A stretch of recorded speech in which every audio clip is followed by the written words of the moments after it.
division over the future of the Supreme Court. Justice Scalia's death generates a growing political battle. Pope Francis cheered in Mexico. How his visit is touching the lives of people across that country. Cultural heritage sites threatened. A new task force works to protect religion's most valuable earthly treasures. And reaching out, how the U.S. is trying to build relationships with Southeast Asian nations. Those stories and more on EWTN News Nightly for Tuesday, February 16th, 2016.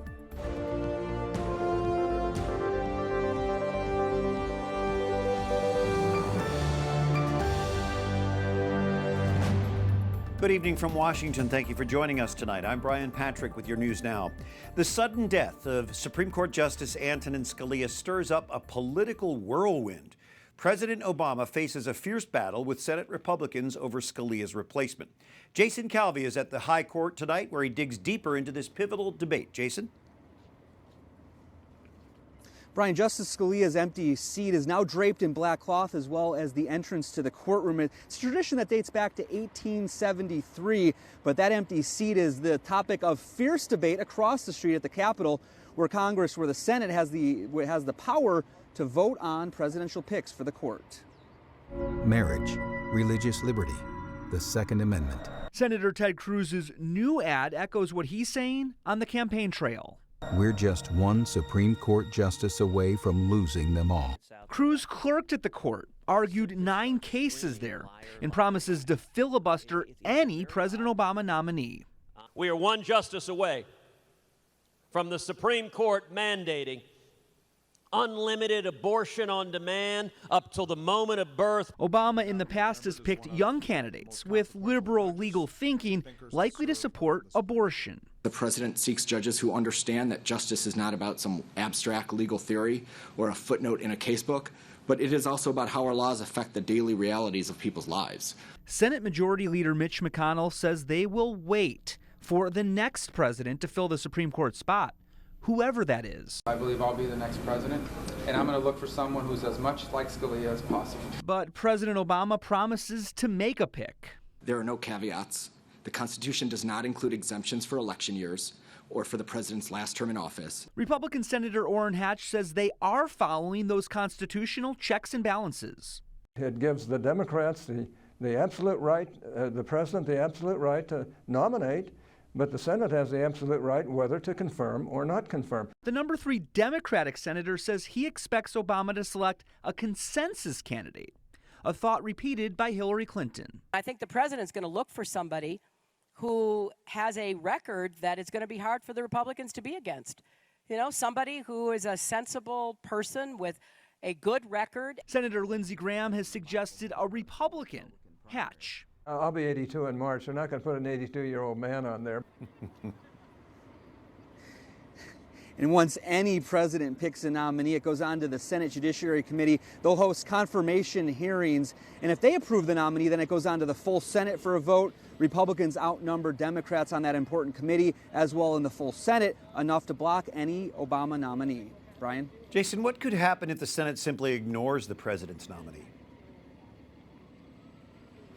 Well, Brian, we're already seeing Democrats in moderate states attacking Republicans up for re-election in the fall, saying they're trying to block the constitutional process. Hillary Clinton on the campaign trail is also saying that she's predicting that Democrats could possibly win the Senate in the fall because of this issue. Jason Calvi at the Supreme Court. Thank you, Jason.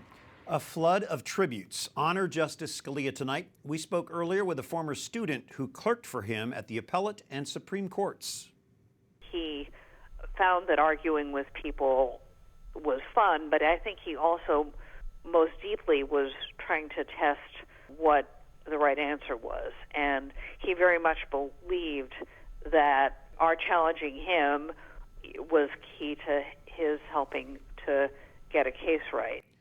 National Public Radio reports the body of Justice Antonin Scalia will lie in repose at the U.S. Supreme Court on Friday. NPR says sources close to the family tell them the funeral is at 11 a.m. Saturday at the Basilica of the National Shrine of the Immaculate Conception. Other stories our EWTN News Nightly team is covering in today's world. The president discusses trade with Asian leaders in Rancho Mirage, California, the first summit of his sort in the U.S. Lauren Ashburn has more from the White House tonight. Lauren? Brian, after a first day focusing on trade and economic issues, the group of 10 Southeast Asian countries is turning to taming non-member China. China is laying claim to a portion of the South China Sea. President Obama welcomed Asian leaders from Indonesia, Malaysia, the Philippines, Singapore, Thailand, Brunei, Vietnam, Laos, and Myanmar and Cambodia. One major goal: produce a statement calling for China to follow international law in a dispute over the South China Sea. Equally important, enhancing economic and trade issues. Since I took office, we've boosted trade between the United States and ASEAN by 55%. The region is now our fourth largest goods trading partner, including U.S. exports that support more than 500,000 American jobs.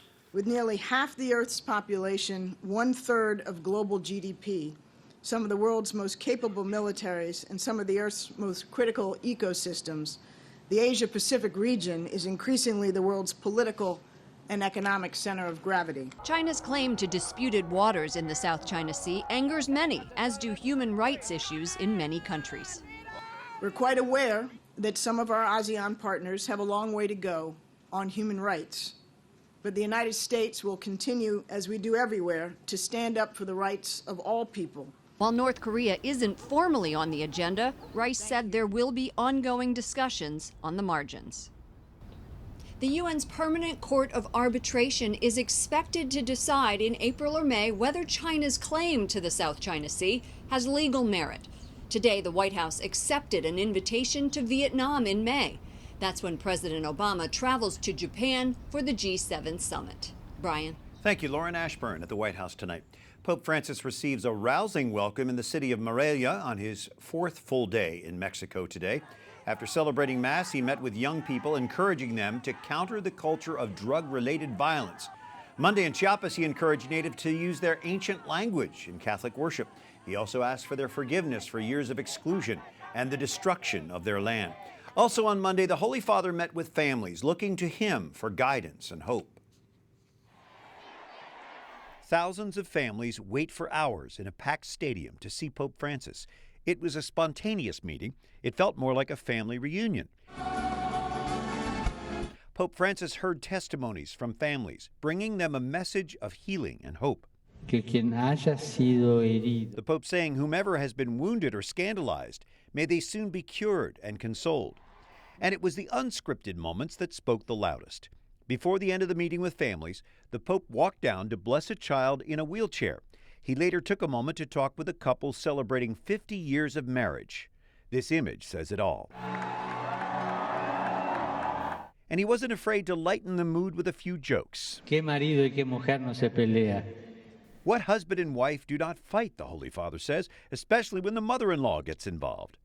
Pope Francis often speaks of the difficulties facing the family, but he says he prefers families wrinkled, injured, scarred from being faithful to love. Love is not easy. It's not easy, no, he says, but it's one of the most beautiful things that a man and a woman can give each other. True love for life. Dr. Matthew Bunson of Catholic Distance University joining us again. Matthew, what do you see as the emerging themes in the Pope's trip to Mexico? Yeah, at the very start of his trip to Mexico, the Holy Father announced himself a messenger of peace, and he's been delivering messages. The first message to the Mexican people, one of mercy, of hope, but also of coming together. This is a country with 58 separate indigenous communities that need to work together for the common good. His other message is to the church, and that is of closeness.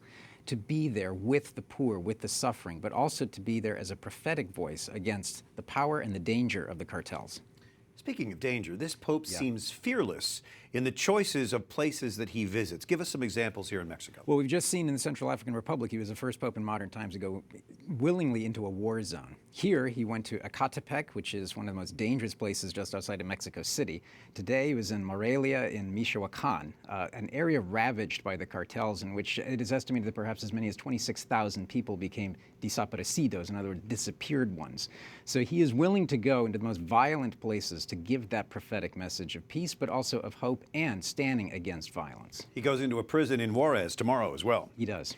What are some of the potential ramifications of this trip? Yeah, there are a couple. The first, obviously, is to help Mexico deal with the problems of corruption, of the cartels. Also, to deal on the Mexican side, but also on the American side. He's obviously saying mass right in the U.S.-Mexican border, 900 yards away from the U.S. border.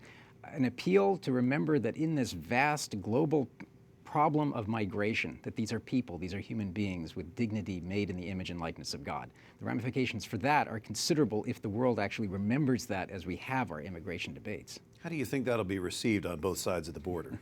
With great controversy, but Pope Francis knows what he's doing, and I think it's a message that we need to hear for any political debate.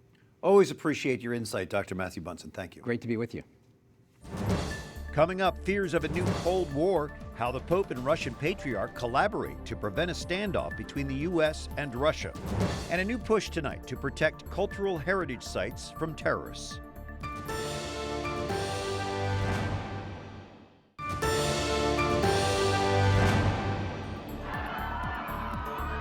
The Pope-mobile moving through the city of Morelia in Mexico today. Crowds lining the street cheer and shout as the Holy Father's motorcade passes by.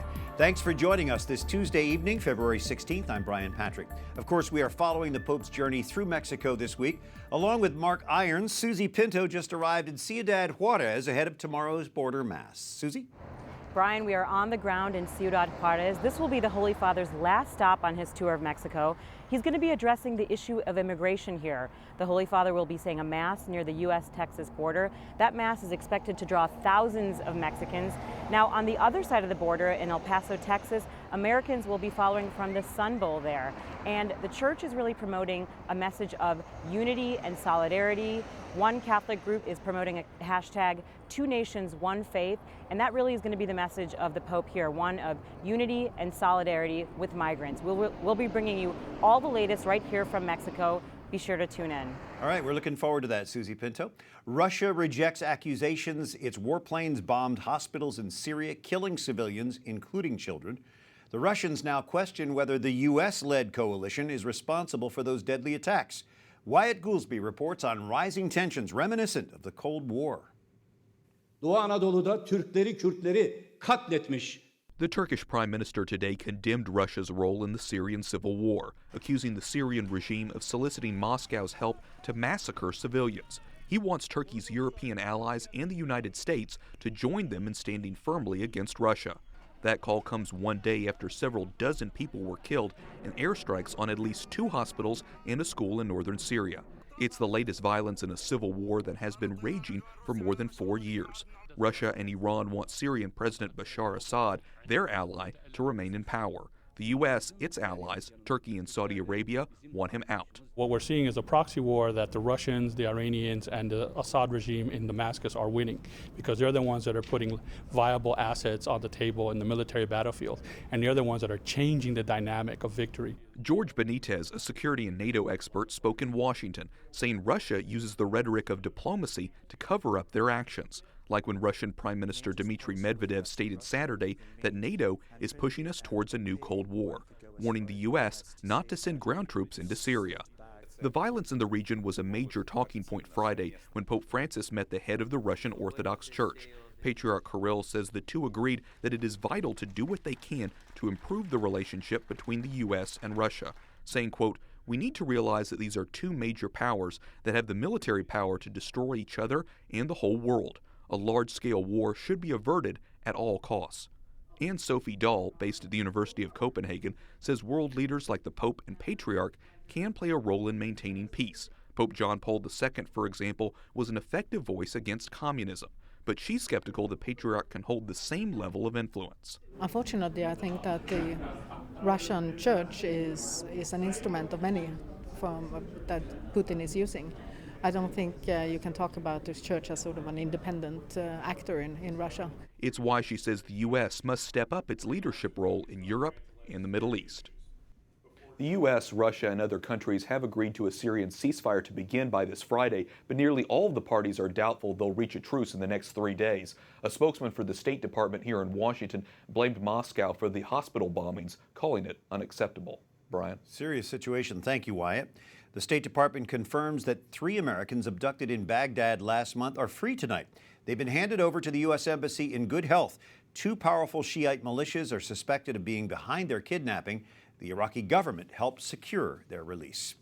Well, a casualty of war in the Middle East is the loss of cultural heritage sites. They've been deliberately targeted by ISIS and other extremist groups. An agreement is now signed establishing a task force to address this crisis. Mary Shovlin reports from Rome tonight. Few things are as precious to a country as its cultural treasures. They are its inheritance of history, values, and identity. But they are also fragile and can fall victim to Mother Nature, the black market, and terrorism. The Director General of UNESCO, Irina Bokova, was at today's signing for the new task force agreement. She said the terrorists are trying to destroy our cultural heritage, and it's time to fight back. It is about tolerance, it is about cultural diversity. We inscribe a church, a venue, a place, a mosque, a synagogue, and this is about knowing the others and respecting the history of others. With this new agreement, the UN will be able to ask the Italian government for art conservation specialists in order to deploy them at cultural heritage sites affected by crisis.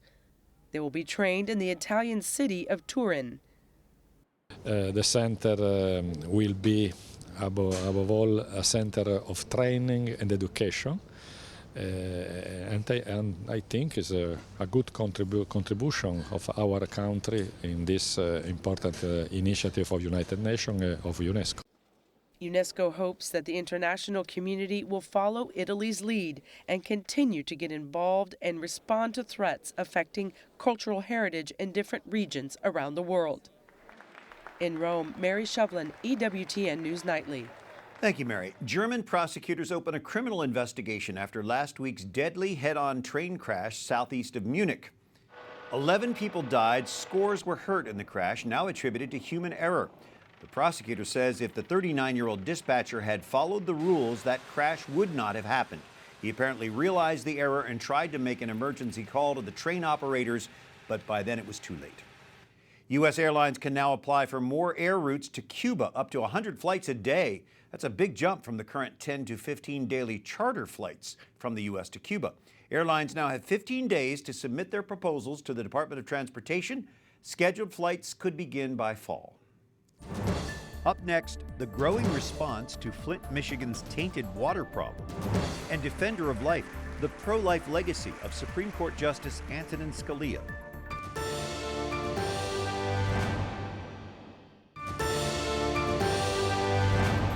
On this Tuesday evening, thank you for joining us for EWTN News Nightly. I'm Brian Patrick. Suspected tornadoes touched down in Florida's Panhandle and Mississippi on Monday. More than a dozen homes were destroyed. A school was damaged.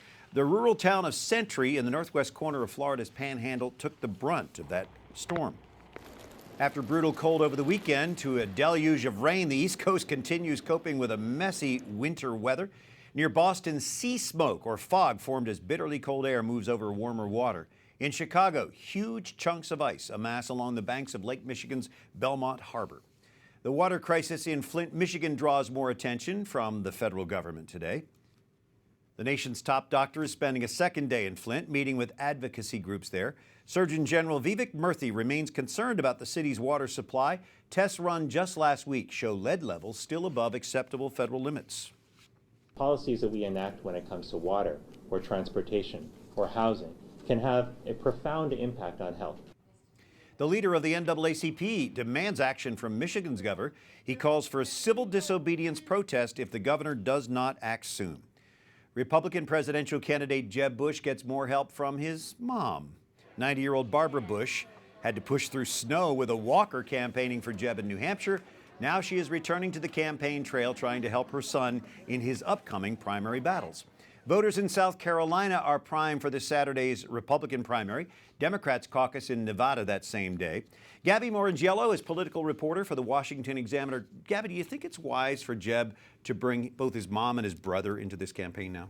Well, I think it's wise for him to bring on George Bush, especially in South Carolina, because the former president is very popular there, despite leaving as an unpopular president.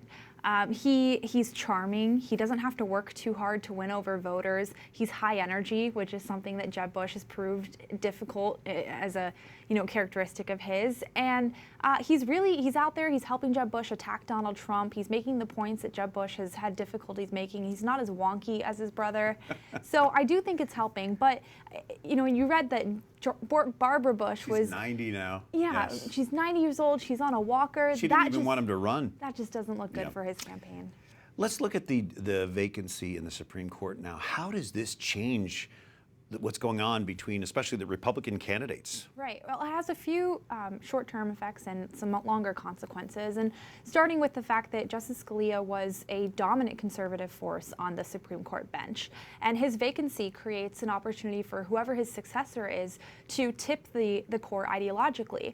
And so a lot of voters are going to take that into account. They realize the importance the court plays in determining, where rule of law stands on social issues. And I think that that's something that they're going to vote for or vote on in a general election. Don't you think this will really motivate voters on either side? No, absolutely it will, because of that.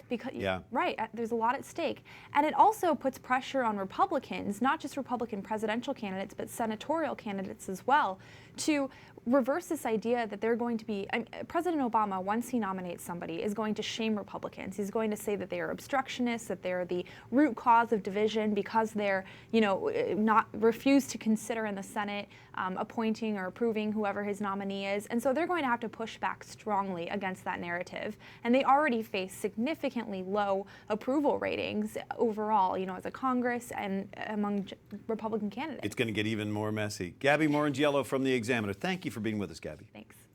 Well, many in the pro-life movement remember Justice Scalia as a friend to the cause. It's good to have Joe Scheidler, founder of Pro-Life Action League, joining us tonight. Joe, share a little bit of your interaction with Justice Scalia. Well, Brian, I met Justice Scalia at Mundelein Seminary. He was speaking for the Institute on Religious Life. And at that time, a lot of bubble zones were popping up, areas around abortion clinics where pro-lifers couldn't go. And I just said to Justice Scalia, I think this is a violation of our First Amendment rights, free speech, assembly, and so on. And he said, well, no, you can protest 30 feet away. Why not? Why is that invading on your First Amendment rights? I said, you can't talk a woman out of abortion over a 30-foot spread. You have to talk to her, and you have to be right there with her. And Justice Scalia said, well, isn't you actually talk a woman out of abortion? And I said, yes, all the time. We've talked thousands of women out of abortion. So anyway, when the Hill case came up, a bubble zone case out of Colorado, he wrote a scathing dissent, even though Jeannie did not win that case. And then later there was a bubble case in Massachusetts, and he wrote for that, wrote a beautiful thing, and brought up the point that you can talk women out of abortion, but not over a 30-foot zone. Yeah, because of that meaningful interaction he had with you. How important is that? Where does this leave the pro-life movement now at the highest level of our judicial system, Joe?